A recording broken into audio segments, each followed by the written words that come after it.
I have the fresh minister, but he's been making a lot of comments on his official communication events as well as interactions and all that. Sam George is the Minister for Communications. He's also the Member of Parliament for Ningo Pram Pram. So we all know him very much as well. Very popular figure, but that role also means that he's not somebody who is not accustomed to that communications or has been playing that role, but he's here. Good morning to you and thank you for joining us. Good morning, Roland. Yeah, first interaction having you one-on-one, and that's good.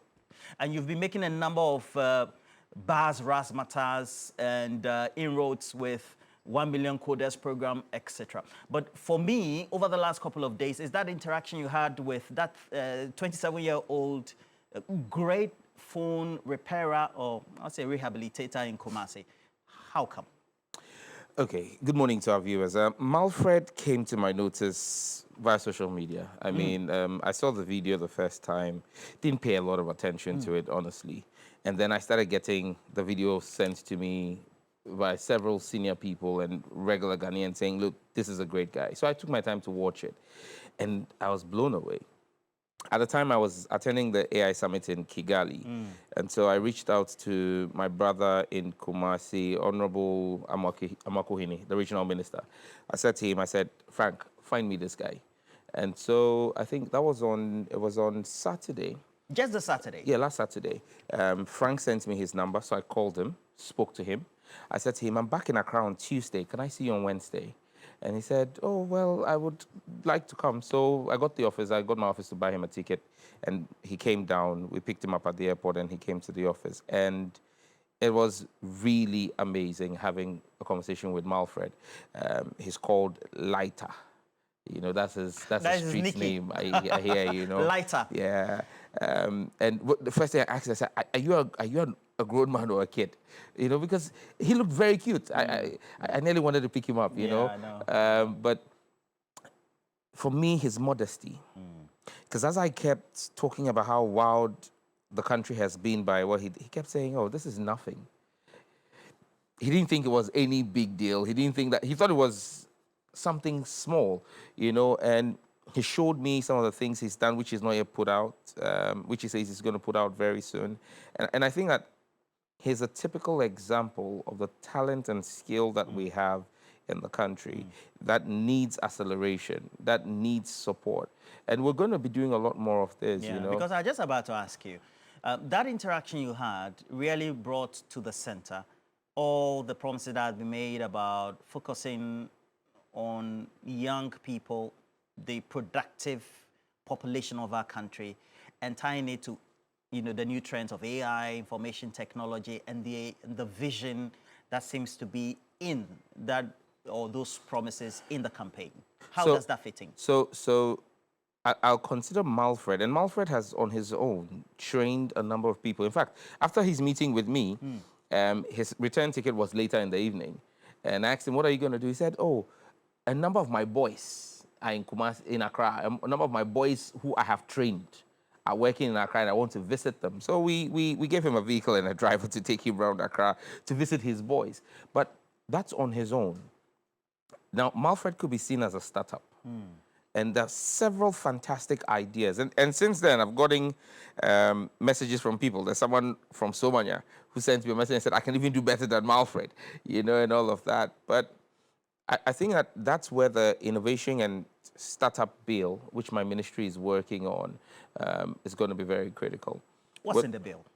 So the innovation and startup bill is actually looking at the startup ecosystem. And what we want to do is create a legal framework that takes you from startup, puts you in an innovation incubator where you can actually test and grow your innovation under the right regulatory framework. And then once that is matured, we're able to move you into what we call the accelerator. And then with the accelerator, we're talking about scalability, so that you realize that many fantastic innovators in Ghana are unable to do scale. They're unable to grow their businesses to the next level. They're unable to grow beyond a fantastic idea that a few people are using. people in Sierra Leone, in Liberia, in Nigeria need to have access to that. But there's scalability, and to get scalability, you need access to funds.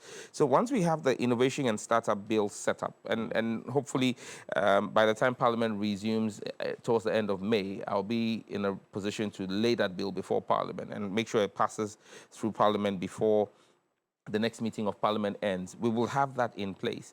Now, tying the innovation and startup bill with the Mahama Manifesto promise in the Resetting Ghana Agenda Manifesto of 2024 of the FinTech Development Fund, the $50 million fund, which we will be running, my ministry will be running with the Bank of Ghana.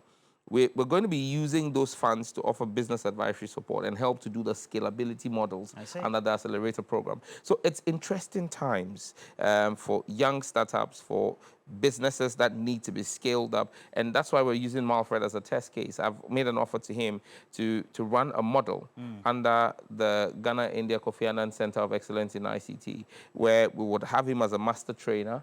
We would recruit people across the country, and then he will be able to train, and he'll also be able to make money out of it. So great insight and technology transfer. Absolutely. Knowledge. Yes. Great, great.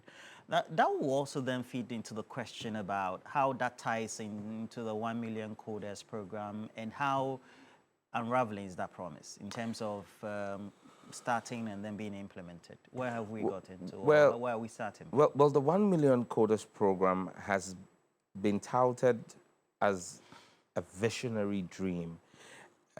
Over the past 8 weeks, I've been at about 4 international fora where I have outlined Ghana's vision, tech vision, and at the core of it is making Ghana a hub for technology talent. And we're saying that we want to be a net exporter of technology talent in the region. And everywhere we've gone to and we've mentioned that we're doing 1 million coders, you see the room light up. Because the 1 million coders is actually what is going to position Ghana to tap into the $3 trillion BPO, KPO ecosystem. And so for us, this for me is a game changer. It's innovative, and it's imperative that we get it done. And for President Mahama, it's non-negotiable to get this off the road. And that's why it's one of his 26 social contract promises to complete in the first 120 days. And so we've been working around the clock to get this off the table. So that's a secretariat, for example? No, the ministry is running it. We're running it from the ministry.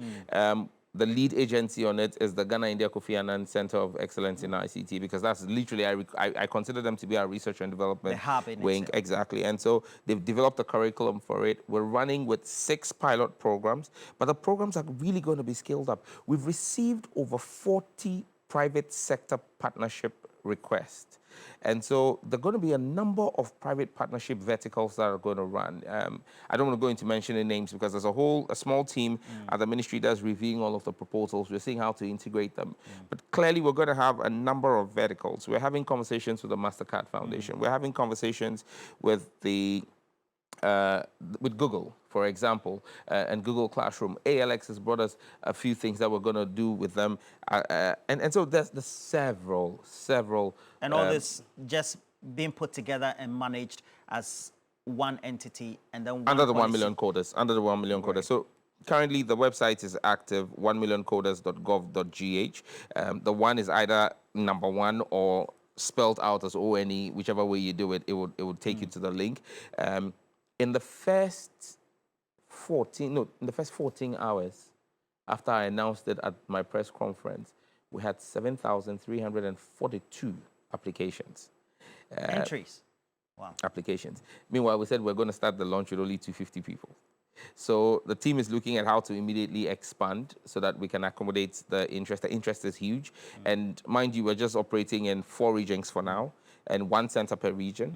But we're looking to, as quickly as possible, scale up to all the 16 regions. I tasked my GIFEC team, the Ghana Investment Fund for Electronic Communication, to immediately begin to give me an update on community information centers that we have across the country that we can quickly put to use so that over the next 4 to 6 weeks, we can roll out nationally, at least in a number of centers in every region. The plan, the mandate I've given to them is that in every region, I want to have at least 5 centers. But before end of year, you would have us having a center in every single district. In fact, some districts may have more than one, depending on the population density and size of the district. The plan is to have at least 280 centers across the country that are going to be doing the training.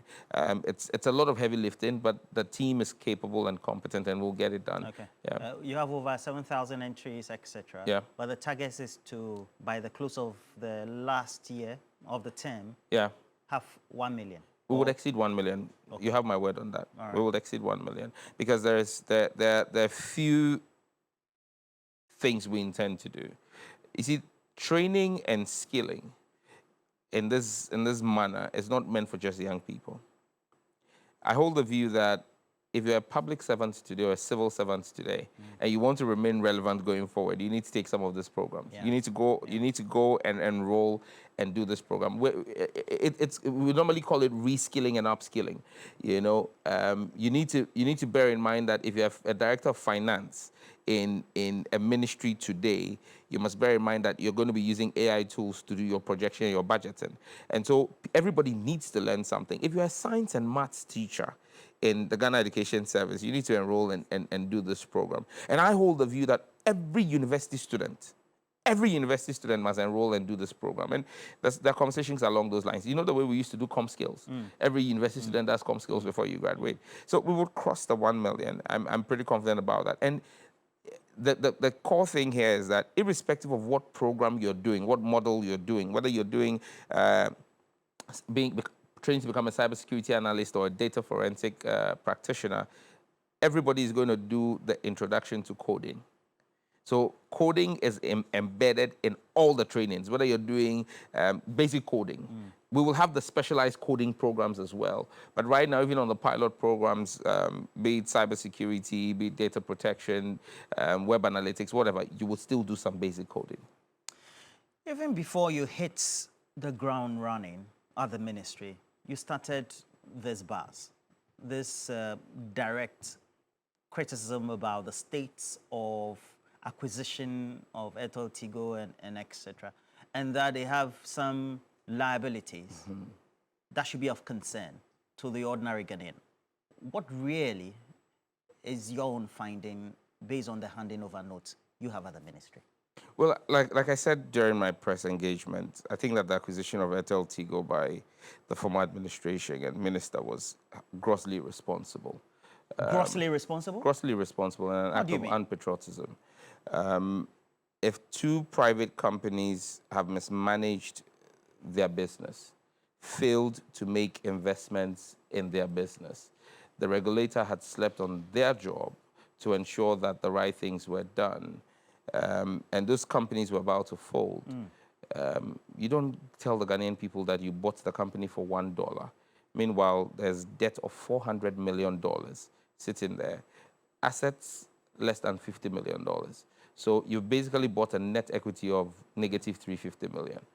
And how anyone who loves this country and thinks about the children of this country and their future will take such a decision, for me, beggars belief. And I thought I was grossly irresponsible.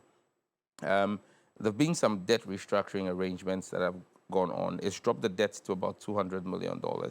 But on a monthly basis, the company is making losses of 20 million plus and some change, 20 million Ghana cedis and some change. So clearly, you have a situation that is getting worse by the day, and we need to triage it. What's we need the plan to stop to revamp it? Well, because it's now a GOG asset. Absolutely. I've written to the president seeking permission for some policy initiatives we want to take relative to that. I've been asked to present a memo to cabinet. I will send it to cabinet. Once I get cabinet approval, I'll be making the next steps relative to AT public. Okay. So at the end of the day, it means that there will need to be some capital injection on Airtel Tigo. What's the promise? Without a doubt. I mean, as we speak right now, the core of the network and the billing platform are end of life. The core and billing platform are unable to support 4G. They're unable to do anything beyond 3G. It means that you need serious capital injection. We have a few proposals from private sector players who think that they're willing to get a stake in the business and do the requisite capital injection. Like I said, I'll be presenting all the offers to Cabinet, and then Cabinet will take a collective decision. What numbers are you playing with? Are you simulating? I don't want to go into those details. Okay. It's a Because business, it's a and public it's a company. business, and they've got competitors as well. So, as to the details of what we'll be putting in, because these are proposals that are still fluid, you still have a number of people bringing in proposals. I wouldn't want to go into the specific details of the proposals we've received. What sort of irresponsibility then now, in terms of the decision making in the acquisition, led us to where we are today? I'll be unable to explain what the thinking was by my predecessor to embark on this. I mean, there are speculations, but again, I don't want to get into speculation. But the attempt to get governments to absorb the debt, and then whatever minimal assets existed, drop that into a new vehicle and commercialize that as private sector, would have spoken or would lend to the suspicion of state capture by individuals. But again, like I said, I'll leave that for the Attorney General to have a look at and see if there's the need for anyone to answer questions on causing financial loss to the state. At the end of the day, there are key things that need to be done quickly. One of the, it looks like, well, issues that had been raised in the public domain was that you went about the Ghana Digital Infrastructure Project, suspending, sacking people, etc., leading to gross decision taken by the funding agency, the World Bank, etc. What really is a matter of the story? I mean, people can tickle themselves and laugh. But like, again, I said on Wednesday in my press conference, I took the action to terminate 13 of the 15 people on the project as an act of patriotism to this country. Again, on that one, like I said on Friday, there will be, in my next, and I've pledged that as part of my commitment to transparency and accountable governance, every quarter I will brief the country on what my ministry has done. And I believe that by the time I'm doing my next brief at the end of Q2, the World Bank would have completed its investigations. The World Bank is investigating some of the people I terminated. Those investigations are ongoing. I don't want to prejudice those investigations, but I took those actions to signal to the international community that there's being a reset. There's a new sheriff in town who has zero tolerance for corruption and graft, and that we will not countenance, we will not accept, and we will not condone any action that tarnishes the good image of Ghana and the international community because of personal avarice or greed. But like I said, the details will shock you when we put them out, and in due course we will. But again, like I said, this is not about me. If the World Bank itself has had costs to carry out investigations, it should tell you that it's So what a sort of serious matter. suspicious actions that, or acts or omissions that were undertaken? Roland, I plead with Of you course, not I to push me understand into you the don't want details, to because prejudice I investigations. want the World Bank to put out its findings, and then we'll speak to them. And then not you. If there's one thing that will inform the decision to take us through trouble of re-registering our SIM cards, what would it be? Why are you intending to take us through this trouble? Because we had an earlier one. We went to queue, and particularly myself and the rest of the team here, we went to LWAC because that was we'll queue for hours, report on it on the subject. And then here we are again. You come in as a new minister and you want us to go re-register. Why, Sam George? Okay. The completion of this program will make it clear as the difference between day and night, the difference between the Mahama administration and the Akufo-Addo government. What's the difference in relation to this? Again, the previous administration's SIM re-registration was a poorly thought through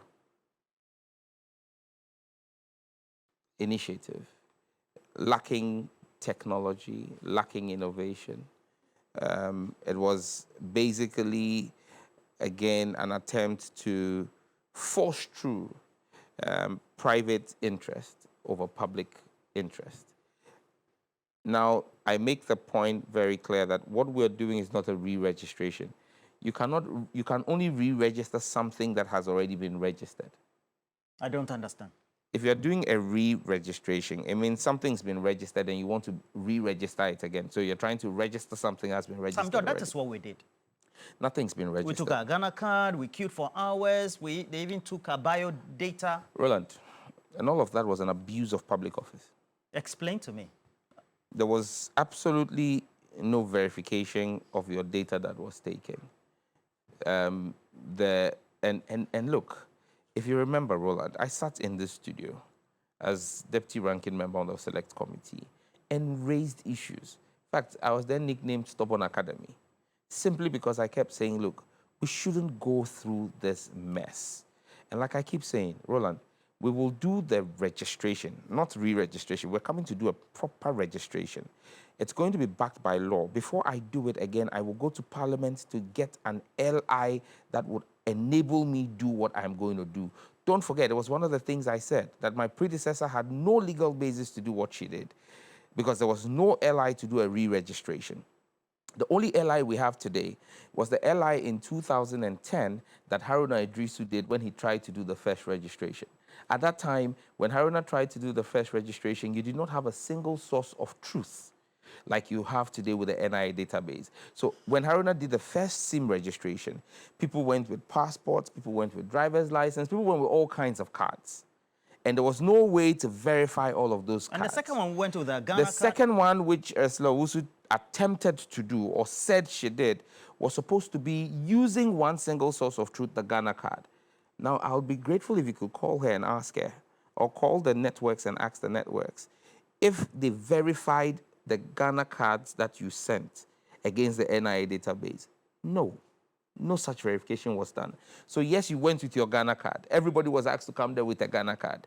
But you go there with your Ghana card not because they want to look at your handsome or beautiful face on the Ghana card. It's because they want to match the biometric details that the Ghana card is carrying and holding on the NIA database. And then they cross-reference that with the new biometrics you're submitting. That's the technology behind it. I don't understand. You there mean was none no of this query. was done? There was absolutely no queries done. And so basically, it was a waste. That's why I said it was an act of pure wickedness and insensitivity. So where's our data? You need to ask my predecessor and those who run it. But that's why I'm saying, look, this is going to settle the matter. Roland, what we're doing now is to pick whatever data sits there that was not cross-referenced and do the matching. And that's why I said the registration we're going to do is going to be tech-driven, but human-centered. I don't expect to see you queue. I don't expect to see any Ghanaian queue. And you have my word for it. Nobody's going to queue. You're not going to have to go to LWAC, especially if your data matches. Because, look, it's a very simple flow we're doing. So Roland's number is 0244 555 666. Now, when Roland registered for his NIA card, he was asked to submit the numbers he has. You remember? When you registered for your Ghana card. And so the NIA has your number, 0244 555 666, linked with your Ghana card. Now, what they're going to do is they're going to pick the biometrics that you supposedly submitted, if it's still there, and run it through the database to see if it matches what you submitted to the NIA. If it does match, the next thing is your first name and last name and middle name matching? Yes. If it then does that, you get a notification saying that you've been verified and authenticated.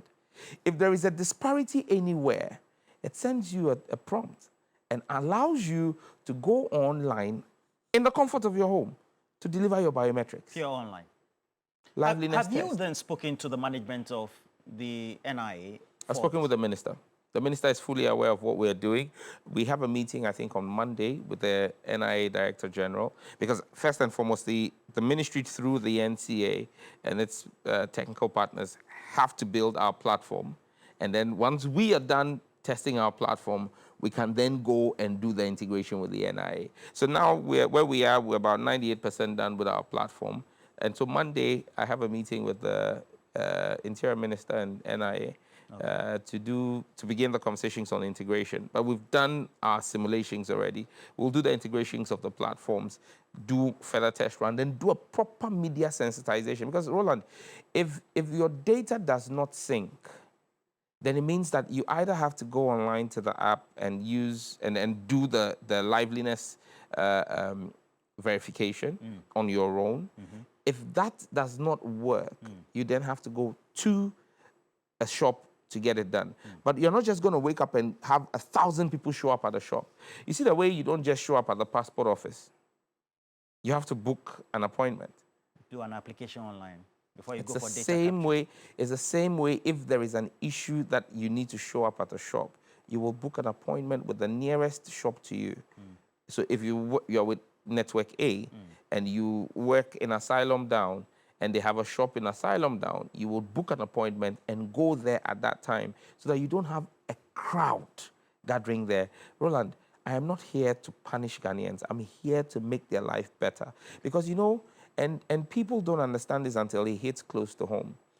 In the first 2 weeks of my being in office, we had a situation where we needed to identify an individual on the back of the Ghana card that was used to register a SIM, because there was a SIM-related criminal offense. And when we used technology and security to identify the individual and pick up the individual, within the first 10 minutes, it became clear that the person whose Ghana card the person who had been picked on the basis of his Ghana card was not the person who was holding the SIM card. His Ghana card had been used to register a SIM card fraudulently. And that's what happened during that period. Because there was no cross-referencing and matching, that's why people's Ghana cards were used to illegally register SIM cards that they are not aware of. I'm sure you've seen the Facebook complaints during the SIM registration of people saying that, I'm noticing that I went to check and I realized that multiple numbers I don't know are linked to my Ghana card. Because, you know, unscrupulous elements who realized the lack in technological wisdom, for want of a better phrase, in what was done, realized that there was no real-time matching, there was no cross-referencing. So what they did was they started pre-registering SIMs for fraud. And so you go to a place, the agent takes your card, your Ghana card, takes a picture, does the scanning, you submit your biometrics, says, oh, I'm registering, says, oh, the network didn't go through, I need to do it again. Meanwhile, a SIM has been registered. So it's all of those we need to clean. We need to clean up the system. So it's not double activity we're about doing? Not at all. Okay. How much are we spending on this? Well, it's not going to come at cost to the Ghanaian public. I don't understand. The networks are going to pay for it. I've made it clear to them they will pay for it. They told you that? They've given you those assurances? Well, I've spoken to them and assured and made them see reason why they need to pay for it. Because you see, if they are not able, if we don't do this, and I begin to clamp down using the regulator on the networks to identify the persons who are using their SIM cards for fraud, per the law, I'm at liberty to impose a fine of $1,000 per SIM fraud. Mr. Samjo, are you threatening the network operators? I'm enforcing the law. There must be discipline. The law must work. But you see, again, I'm not going to be arbitrary. And that's why I'm working with the network operators to clean up the system. We need to help the network operators clean up the system. If we help them clean up the system, they won't be at risk of a challenge to their networks. You understand me? And whilst the ministry failed previously to work on integration, the networks went behind the ministry and started doing integration with the NIA database. We need to have a centralized arrangement. Okay. And so the networks are very awake and alive to the fact that this is in their benefit. It's to their benefit. It's in their interest. And so we will work with them to make this work for the Ghanaian people. I asked the question, the data that was collected in the recent exercise. Yes. Where is it? You haven't answered it. Well, there's still an audit going on to determine what happened to that, because again, you mean as an oversight minister, you don't know where the data is, whether it's with NCA? Well, there was nothing in the handing over notes. Nothing was given to the NCA. So multiple apps were created that were supposed to be collecting people's data. We need to find out where that data is sitting and all of that. The networks, Are you being for real? I'm telling you, yes. There was nothing in the handing over notes about that. That's why I said to you. Have you asked the relevant subsector agencies? And that's what I'm saying to you, that the NCA did not hold the data. The NCA is supposed to be the regulator. So where is our data, Sam George? We should be asking the former minister. So what will you do about it? Well, the state will act on it. I see. Sam George, this is worrying, is it not? Absolutely, because This is the ministry that oversees the Data Protection Commission. All right. And data protection should have been a principal consideration. And these were things I raised as deputy ranking member on the Parliamentary Oversight Committee, but nobody listened at the time. But we'll fix all of those problems. Okay.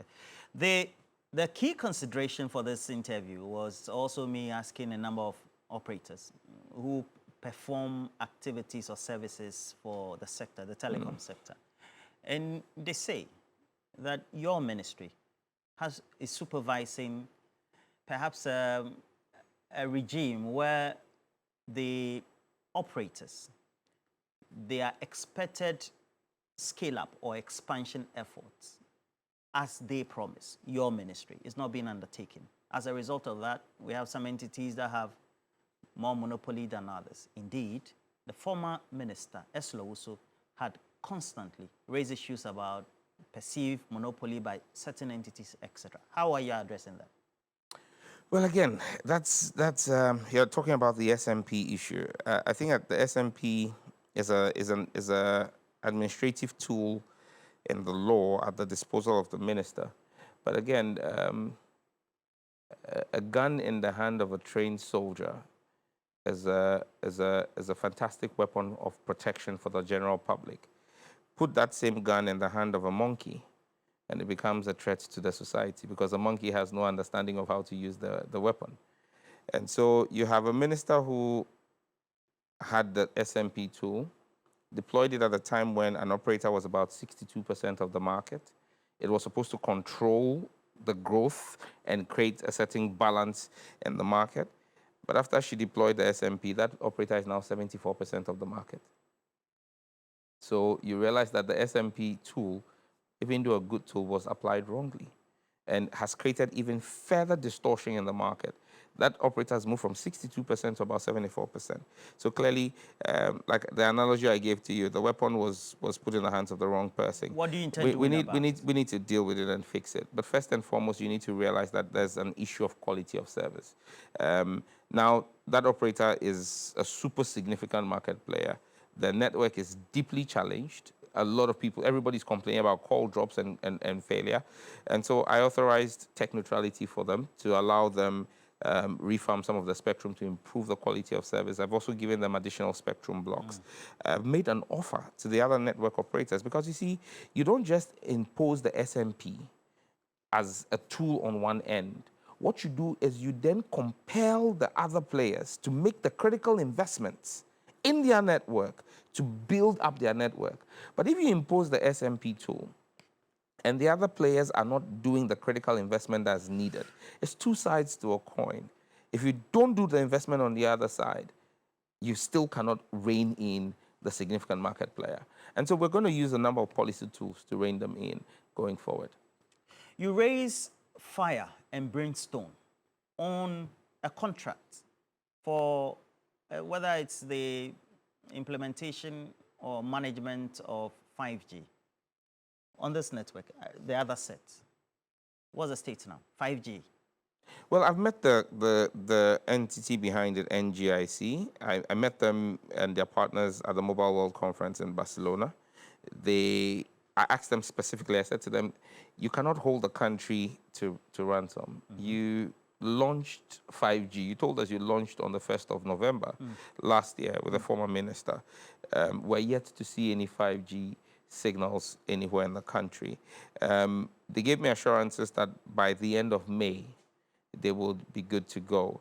I met them about 3 weeks ago in my office. They asked for a June deadline. I'm obliged to move it by 1 month. If by June I don't see the 5G sites, we'll have a conversation with the regulator and the entity. Now, Sam George, you were shouting, it is illegal, you can't put in the hands of one operator 5G. There is a contract that's been signed.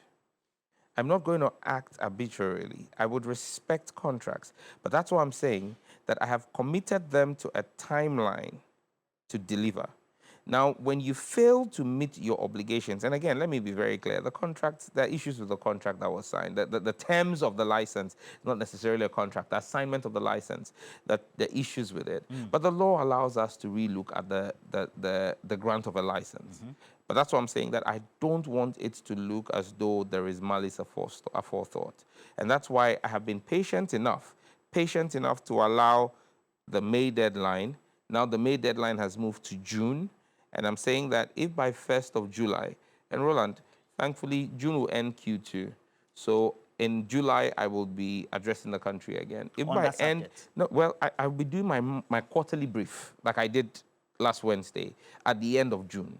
So in the first week of July, I'll brief the country on my sector again. And I'm sure that the NGIC 5G issue would be a critical one with the next steps, either announcing that we have gone live, or announce in respect of the contract, or announcing that they have not been able to meet the deadlines that they set and what the steps will be taken next are. For now, I want to give them all the support and all the, I respect the contract and urge them to meet their own timeline that they've asked for of June.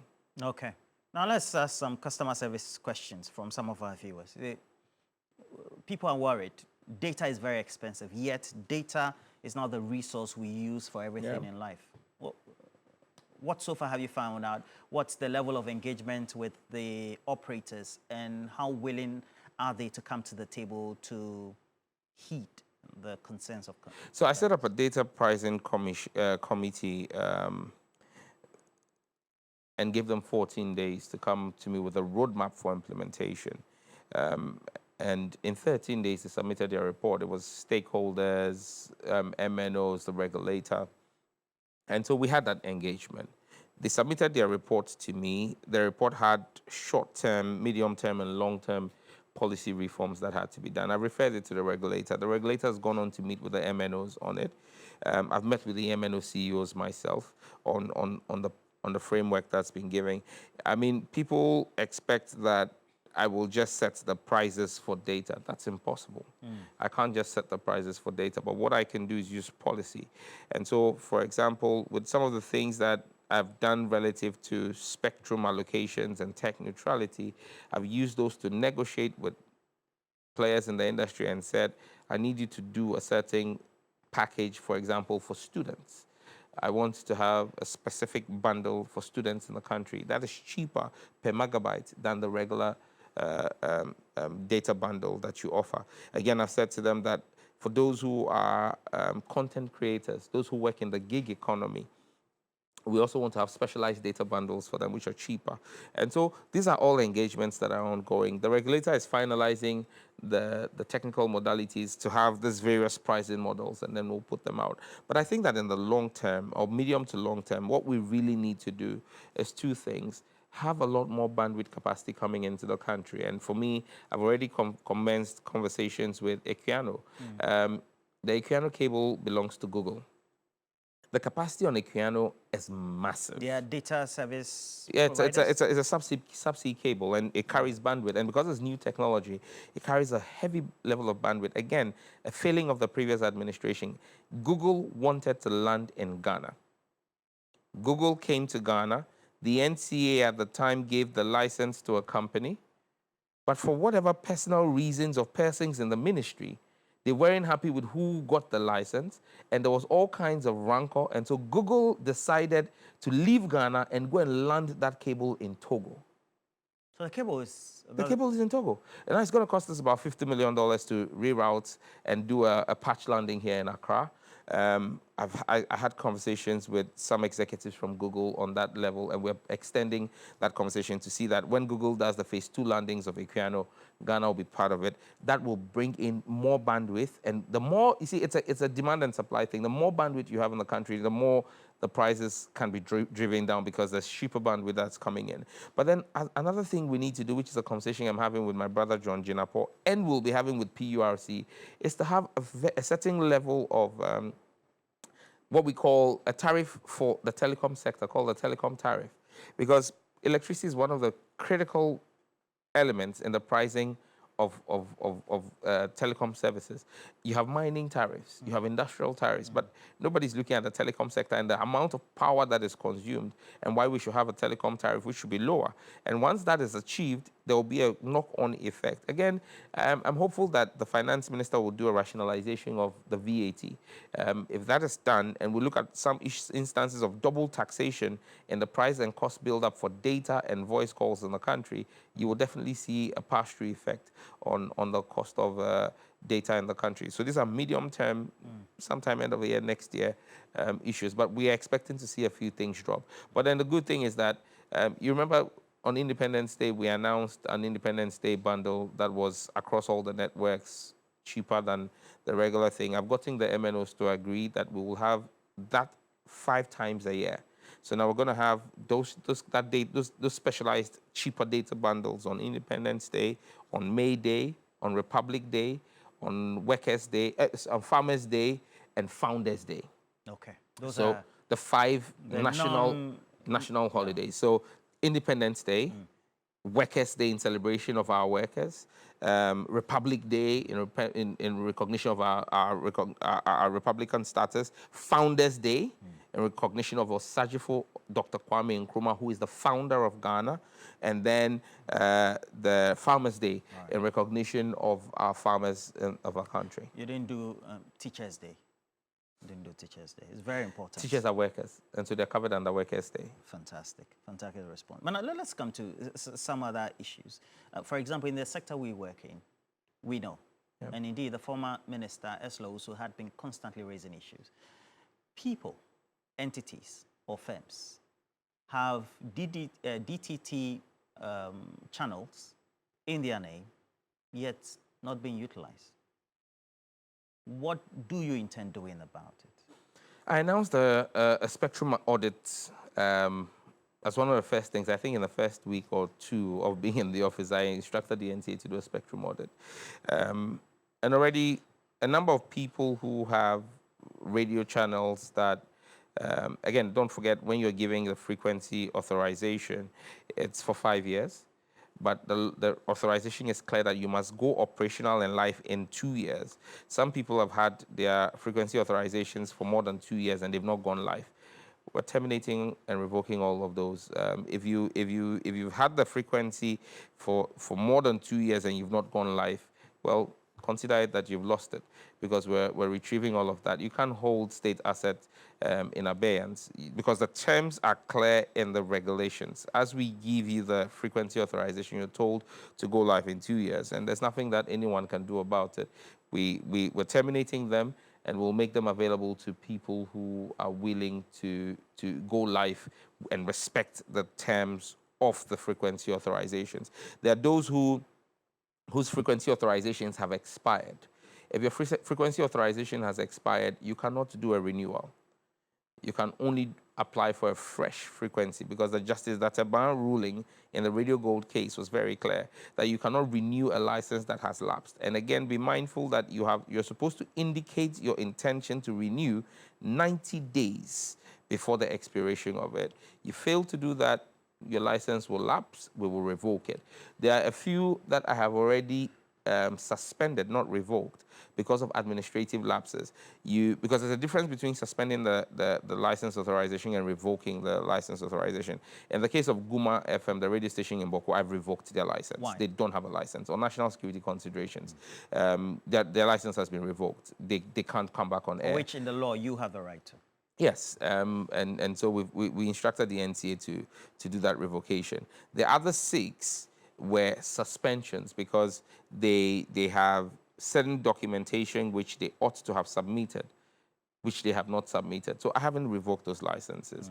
We've instructed the NCA to suspend those licenses. There's a time frame. If they do not comply to provide all the necessary documentation within the time frame, then they would lose their licenses. And so we need to have discipline, because, I mean, if Media House A is making sure that they comply with all the documentation, meeting all the obligations of their frequency authorization, and Media House B chooses and negligently allows their frequency to lapse, you cannot say because of the freedom of expression and freedom of the media, we should not, then there's no need for us to have the law. Then nobody should comply with the law. So for us, we would apply the law not arbitrarily, free, fair, in a uniform manner. I don't care whose media house who owns the media house or who doesn't own the media house. If they meet the terms for the renewal of their license, I will renew the license. If they do not meet the terms, well, they will lose their license. Closely related to that, it's something yourself, all of us do suffer from. It's the production, rebroadcast, republishing of content or news or information, of course, carried on social media or using the internet. And we know it's fake news. You even suffered it in Parliament. We had a poster on our channel or our social media platforms across all the subsidiaries. It was replaced with a porn picture. And of course, we had even subsequently had to issue a disclaimer, etc. You even did that, etc. How do we clamp down on hate speech, fake news, and all that? Again, once And Parliament... especially, it's on the internet. Especially once Parliament gets back, we would be laying before Parliament. I mean, work is almost done on that bill, a bill on misinformation and disinformation. I am fully respectful of the rights and the freedoms of expression. However, I'm also mindful of the civic duty citizens have to ensure that they enjoy their rights without infringing on the rights of another. And so public safety is a major consideration for me, and we would lay this bill on misinformation and disinformation. As we speak, I have designated a team within my cybersecurity authority to focus on building digital dossiers of particular accounts and individuals who have decided to become purveyors of mis and disinformation. We're building the dossiers. We do not want to go to court or start any law enforcement action without having solid basis in law. And so, like I keep saying, be mindful what you post. And I'm not saying we're not interested, and the law will be very clear. And that's why I'm bringing it to Parliament, for Parliament to debate it and accept it and pass it. This is not a law that's going to be looking at criticism. No. I don't care how scathing the criticism is. It's a freedom of expression. But when it moves from criticism and then moves into pure disinformation, pure misinformation, peddling of fake news, altering of data and putting it out, clearly that's not a freedom. That's an abuse of a platform. And the law would work and clamp down on it. So the night is almost over. Dawn is about to break. We will enforce the law firmly and rigorously on anyone who is engaged in fake news, irrespective of your political color. Let me be quick to announce that. Irrespective of your political color, if you engage in misinformation or disinformation and the peddling of fake news, the law will deal with you. All right. What's the very issue on Kelny GVG terminations and all those subjects that reared its head? Well, I've referred the contract to the Attorney General. What's wrong with the contract? Well, I mean, Roland, we've had this conversation for almost 8 years now. Everybody, I mean, Franklin Kudjo has waxed lyrical on this, so I won't even bother to go in there. I have referred it to the Attorney General to advise me on what I can do in the interim, the remaining 2 years of the contract. Study the contract, study the performance, advise me on what to do. However, I am clear that once that contract lapses, because, I mean, it was a 5-year contract, it was renewed by the former minister for another 5 years, and so there's supposed to be another renewal. I have made it clear I am not interested in renewing. I will not renew. I would, depending on what the Attorney General brings, I know that going beyond the terminal date of the contract as it sits, I will not be renewing Kelny GVG. Not even if you're convinced by the operators? Nothing will change my mind on that. Why should we take, importantly, the issue of common monitoring platform as well as related issues on revenue assurance? It's important because, I mean, it's revenue to the state. And I believe that the NCA should have built enough capacity because, I mean, this started first with GVG, under Honorable Haruna. There was GVG. Then from there, under Honorable Omani's time, you had Suba. And then from there, Esla brought in Kelny GVG. I mean, the NCA should learn. The staff there are paid a salary. They should be able to do this from the salaries we pay them. You know, so I think that I don't want to continue the cycle of just signing contracts of that kind and nature.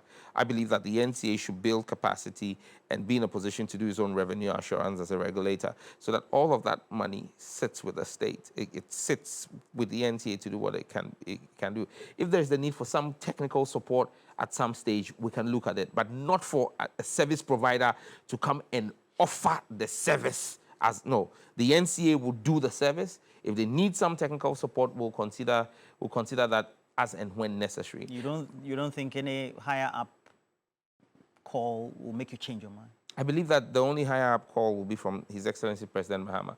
President Mahama is committed to protecting the public purse. My actions are in line with protecting the public purse. All right. If there are top 3 or top 5, let's take the top 5 priorities now for you as a minister in your first year, what would they be as we wind up this conversation? The full implementation of 1 million coders, the review of all the legislation in the ministry because the legislation there is outdated, my data exchange hub, making sure that I break down data silos and have that data repository. I'm looking to have what we call the SIM registration, get the SIM registration off the ground and have it working fully. And the SIM registration is not just SIM registration, but SIM registration and Central Equipment Identity Register, so together as one. And then the 5th thing for me will be to position Ghana as an AI hub with setting agreements that we are about to sign. When we sign, I'll announce them. This afternoon, I have a meeting on one of those. There are landmark agreements that are bringing investments in excess of $1 billion, private sector investment, not as loans, private sector investment into the country.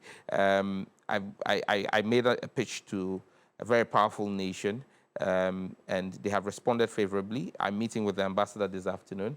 I've received the initial response, and so we're working on the MOU.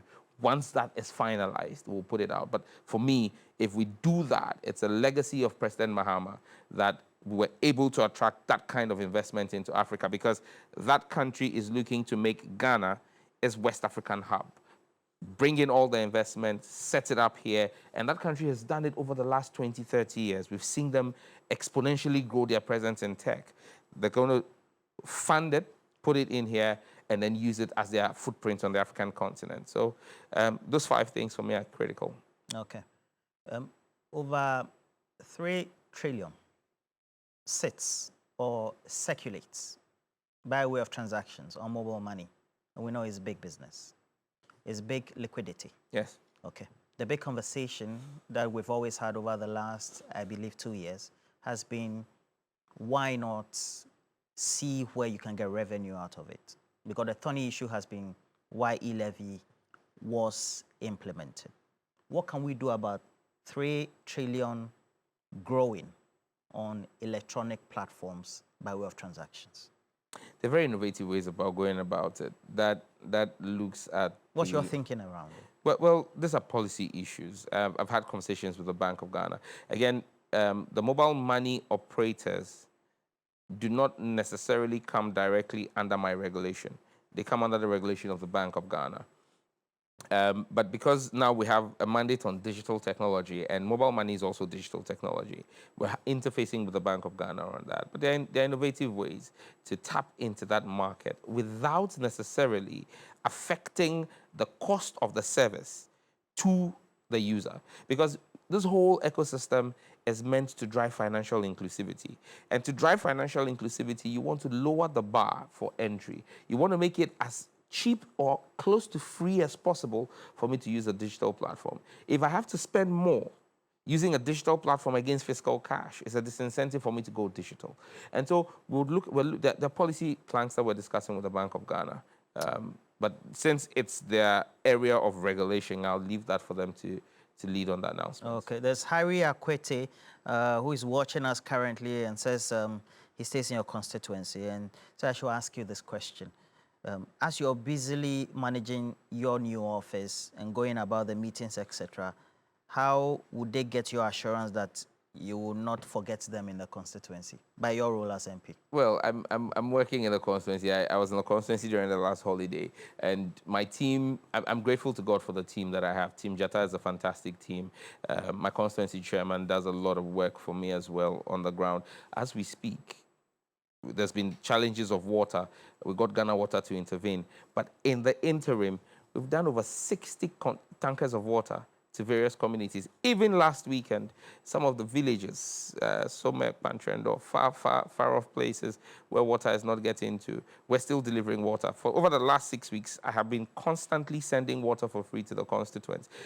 Those who use the main road, the Aflao Road, would realize that some work has already started again, because even though I am at the ministry, I've made an appeal to His Excellency the President, and it's something I campaigned on. I said that the road is not going to be constructed by me, but I am sure that if I make an appeal to the President, he's a listening President. True to his reputation, when I made an appeal to President Mahama about the struggle my constituents face on the stretch from Central University to Tema interchange, he's given an instruction to the roads minister, and you realize that work has started. The traffic has started to ease up, and the contractor's been asked to come back on the road. Again, I've spoken to the president about the Dowenya to Afienya to Dodowa stretch. Again, the president has given the roads minister the green light to work on that road. So these are critical things that are going on that we're working on. I'm hopeful that in the next few days, I'll get an MCE nominated. We will get him approved. And then working with the MCE and Assembly, we'll do a lot more. So the constituency is constantly on my radar. Okay. It's not something because I keep saying that first and foremost, I'm MP before minister. My MP role is assured for 4 years. Ejina Kwesi from KMTV says that, are you aware that digital TV platforms in the Bono, Ahafu, and Bono East regions managed by KNet have been off for almost a year now due to unpaid electricity bills? Yes. And that's simply because the ministry owes KNet almost $31 million. $31 million?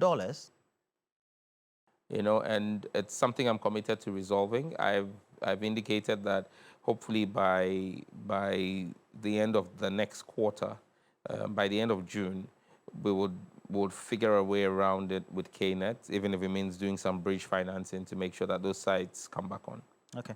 Andy says that there are television stations promoting money rituals and the likes. Well, yes, I have reading this week. I have reading to the National Media Commission. Content doesn't fall under my purview. It falls under the purview of the National Media Commission. But again, we've made it clear that if the National Media Commission does not take action quickly, as a regulator of the spectrum, and that is being used to broadcast, we will withdraw that from those stations. And look, let's be clear, like I said at my press briefing, I will protect the innocence of Ghanaian children over any business interest. I don't care whose ox is God.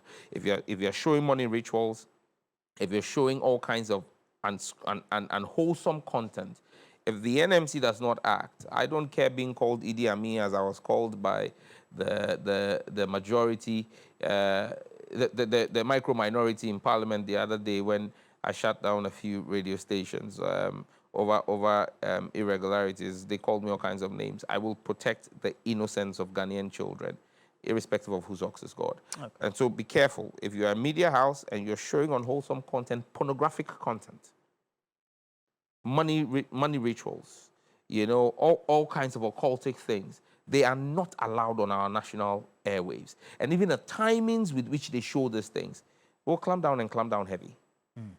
Well, we're winding up, so that'll be it. We know we've had entry of Starlink into the market since the last year. I know, based on my interaction with industry players, that their allocation for, is it Greater Accra, for example, has been exhausted, etc. Have you, since you've been doing your policy travels, interacted with the company in itself as they're doing the deployment? I've asked the regulator to inform the company that they need to open an office in Accra. I don't understand. They need to have an office. They need to have. You can't operate in our country and not have presence here. I mean, I thought that the decision to even give the license without making sure that they are resident in the country was poorly thought through. The decision to give them the license to operate, Yes, while not resident here. because today, if there's a problem involving a client of Starlink, and the regulator needs to speak with Starlink, we need to send an email to someone sitting somewhere in the US, and it will take them 2 to 3 weeks to come down. What kind of regulation is that? All the other players in the industry, in the country, are resident here. When I need to meet the CEO of any MNO, I can call, and in an hour he's sitting in my office or at the office of the regulator for me to protect the interest of the Ghanaian people. Why should I have to send an email to somebody who is offering services in my country and they will schedule a time in 2 or 3 weeks before they come? And it's a cause of concern not just here in Ghana. Across the sub-region, most of the ICT ministers are worried about it. Your colleagues? Yes, and we're going to be taking collective action. The West African sub-region? Yes. On Starlink? Absolutely. They must show physical presence in our countries. Which timelines are you giving them? You'll be hearing from us soon. You and who?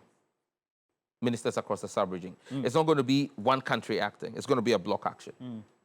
Over the period, you've been waxing lyrical about how we need to make sure that other credible, more reliable payment platforms like PayPal, eBay, etc. come to Ghana. But since you're a minister, you haven't spoken about it. Because there's and a we lot, need it as there's a lot. Chief, I've been minister 8 weeks. I can't fix 8 years of mismanagement and poor administration in 8 weeks. So what efforts are you doing? We've engaged PayPal. We're showing them, and that's part of the reason why we need to complete the SIM registration, because then you show them that every mobile device and the centralized equipment identity register, you're taking all the regulatory and policy things that they need to whitelist the country. You have all of that in place. You've got your data exchange hubs. You've got all the things that they need to give them the assurance that the platform is not going to be used for money laundering here.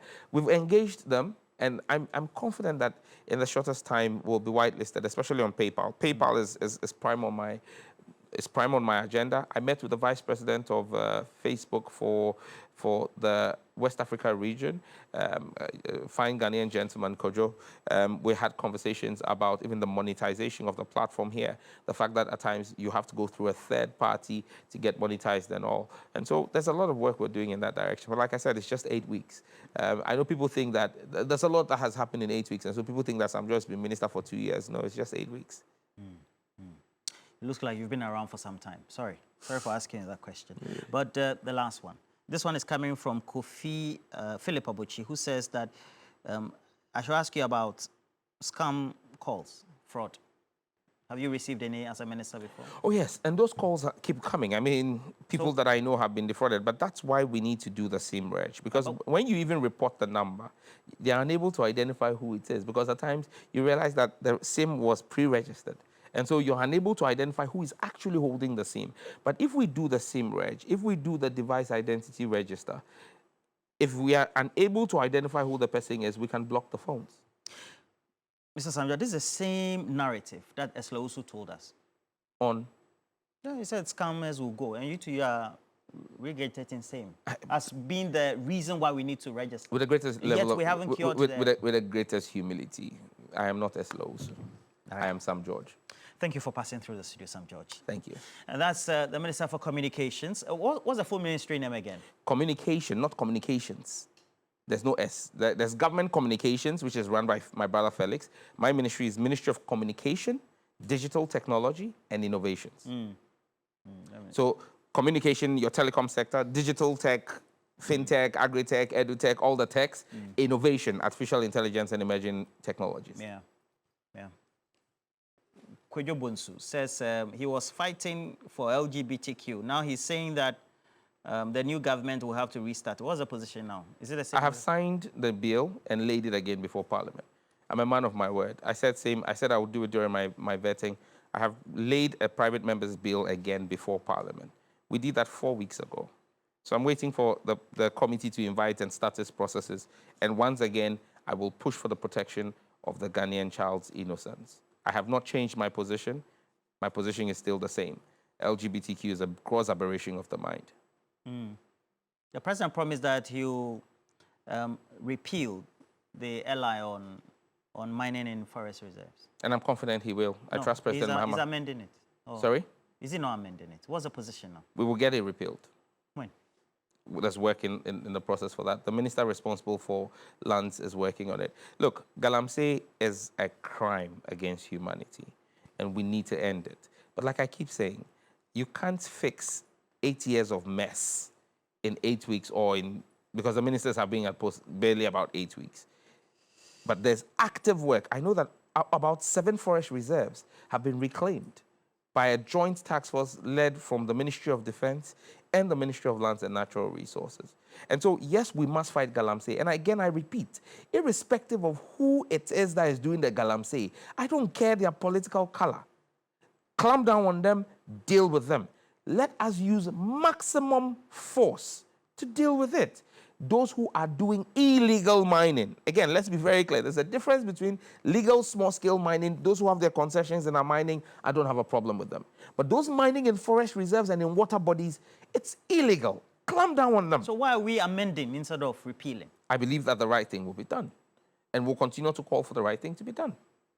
I don't understand. The position that Murtala Mohammed, who manages, Yes, says they're amending, and you are saying repeal. I've vetted my mind to the details of what the amendments are. But my point is simple. Forest reserves, water bodies, there should be no mining in there. That's my personal position. Okay, that's your personal position.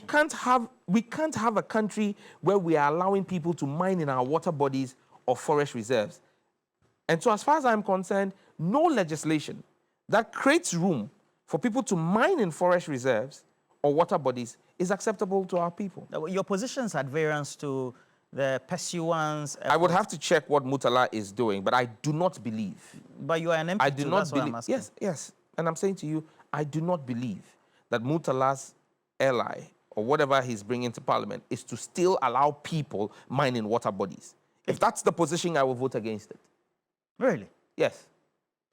Don't you think that the president that you are very close in contact with, I'm sure daily or hourly, should ideally, based on the powers as he has in the Constitution, should have placed some moratorium or something on mining? There are several ways to deal with the issue. And like I said, he may not have placed a moratorium, but we've achieved successes recovering 7 forest reserves from illegal miners.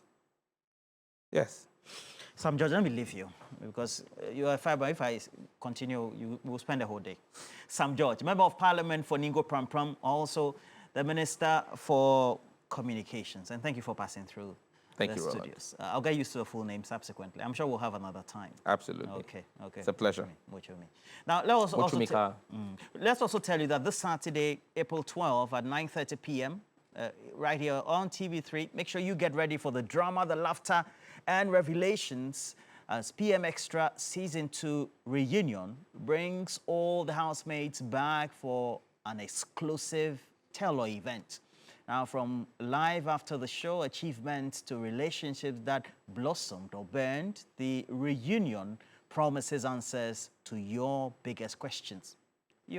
Well, the key question, do you want to know what's happening in the various ships like Martez, Dressy, Jeline, as well as many others? They will be answered. So witness firsthand how their stories unfold, and then also find out if the sparks are still flying or in between them, or if the flames have fizzled out so far.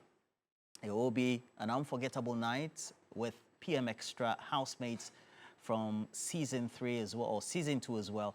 And the relationships, the rivalries, and the reality all playing out. This reunion has it all. Make sure you catch it live on Saturday, the 12th of April at 9:30 p.m. only on TV3. A number of people have been sending out messages. I have this one from Kafu Yado, who says that great interaction. And then also Kofi Kwating Ameni Kukru says that tell Sam George that well, I sent him a message, and you should look through the phone. I'm sure he has many other messages as well. And then Harry Kwete says, well, you couldn't do birthdays today. I've been watching the interview. I wish my wife, Abigail, a blissful birthday. And that's Harry Nate Akwete. Wishing you all the best. But let's do some birthdays before. Let's use it to crown. You wanted to say something? Yes, I've just been updated We've crossed 50,000 on the 1 million coders Oh, registration. already? No more 7,000 I plus? said 7,000. We've crossed 50,000. For the entries? For applications. Okay. Wow. 50,000 on the 1 million coders program, you say?